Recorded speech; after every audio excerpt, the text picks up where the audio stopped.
تو یہ تین میں سے سب سے بہتر جو ہے نفس مطمئنہ ہے.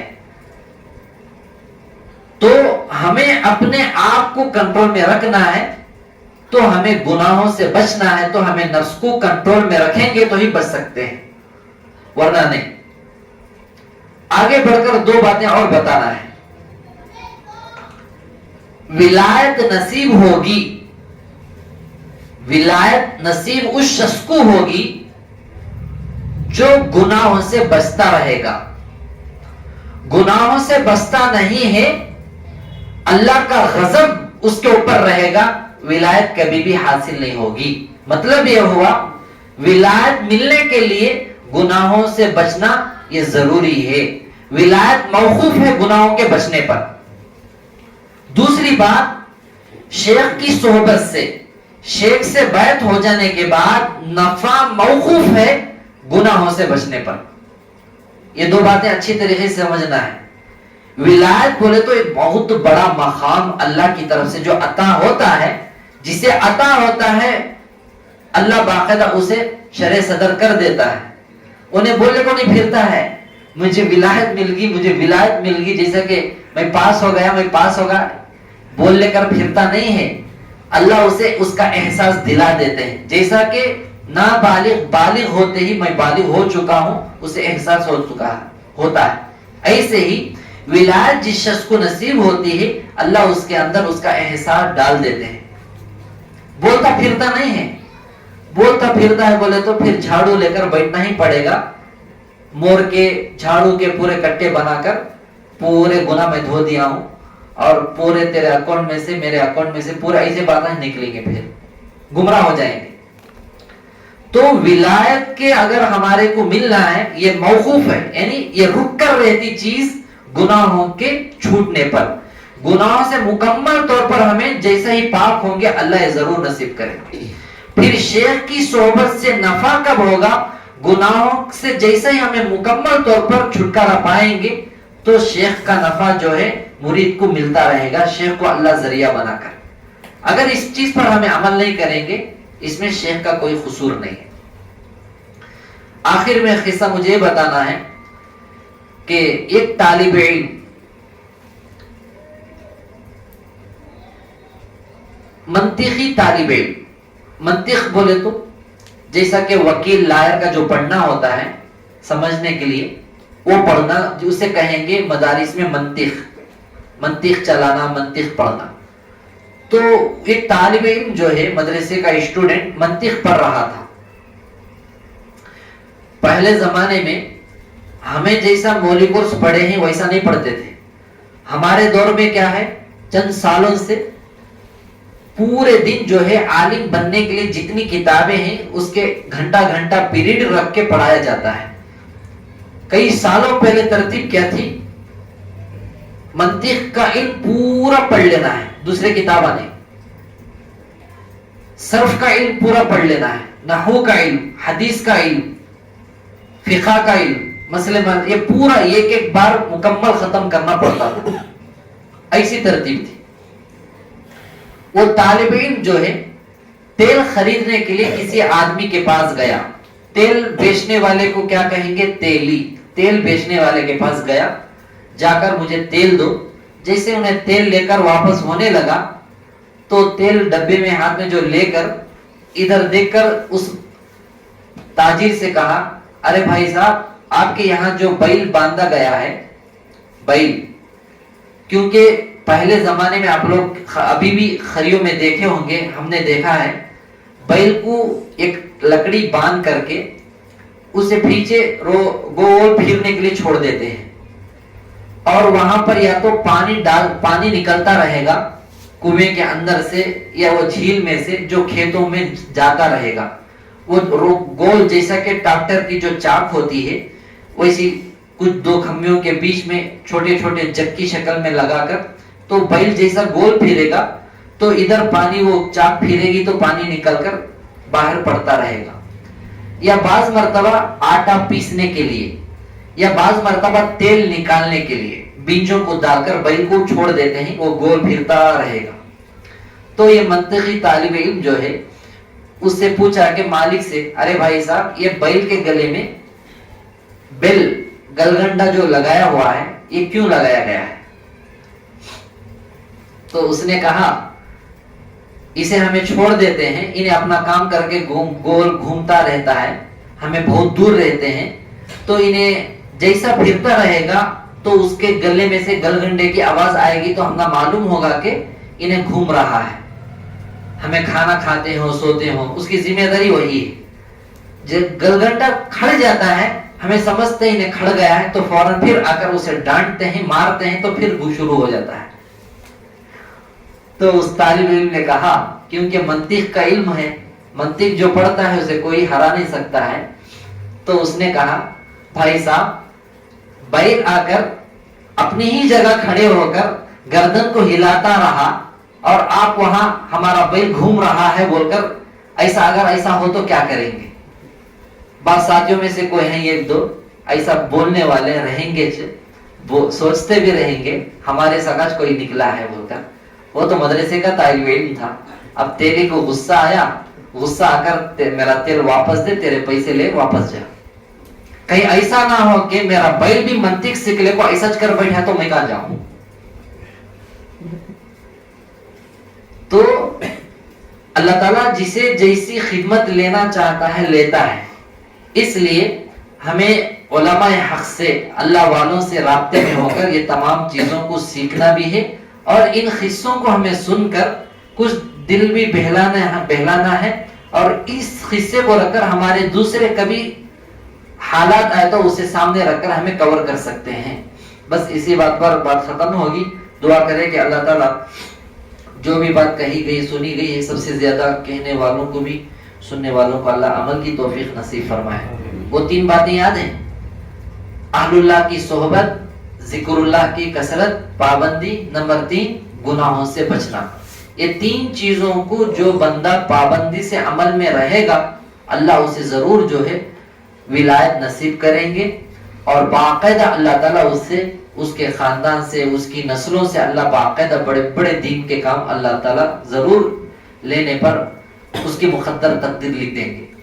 دعا کرے اگر بتانے میں کوئی کمی پیشی ہو، بھول ہو گئی، اللہ تعالیٰ اپنے فضل و کرم سے معاف فرمائے۔ آمین وآخر دعوانا الحمدللہ رب العالمین۔ کے آگے کفار جانتے ہیں کہ اسلام کے آگے ایک آہنی دیوار ہے علماء دیوبند، اسلام کے غمخوار ہے علماء دیوبند، آقا کے وفادار ہے علماء دیوبند، اسلام کے